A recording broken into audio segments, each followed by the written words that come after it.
South Carolina Supreme Court is in Spartanburg today. Our Elise Devlin tells you why it's particularly special for Chief Justice Donald Beatty. Elise Devlin has the story.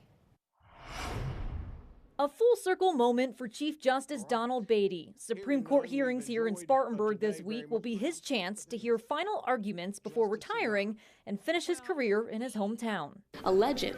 That's like simply all that he is. He is truly a legend. Chief Justice Beatty has had a career he can be proud of, but it's a career the Spartanburg community feels proud of too. The Chief Justice was really the reason why I wanted to go into the legal profession. He's been a huge inspiration to me from the first day that he got onto the bench. I've just watched his career and how he's always been not only a great judge, but before he was a judge, he was always giving back to the community. While on their statewide tour, the Supreme Court usually attracts local students and interns to their arguments. Pretty much just immerse ourselves within what we potentially want to do after we finish college and go to law schools. But today, many who sat in the courtroom were not only there to learn, but to watch the end of an era. There were tons of people I'd not seen in quite some time.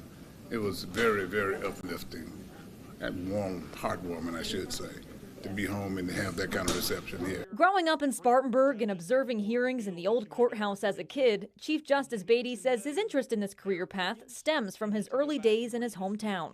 It's why he says he wanted to finish his career where it started. And now, while reflecting on these past 29 years, he hopes his own passion has ignited a similar one in the younger generation he's mentored. It's been interesting, eye-opening in some instances, disappointing in others.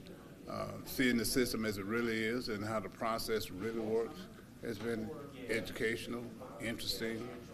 Hopefully I've had some positive impact on how we do it going forward. Law students like Krishna Alexander want Chief Justice Beatty to know they'll work to make sure his legacy and lessons won't be forgotten. I hope, if anything, that people just take those little nuggets of wisdom that he's passed along and continue to pour that into others as they come up, just as he did with us. These hearings are free and they're open to the public, and they'll continue tomorrow here at the Spartanburg Courthouse. In Spartanburg, Elise Devlin, 7 News.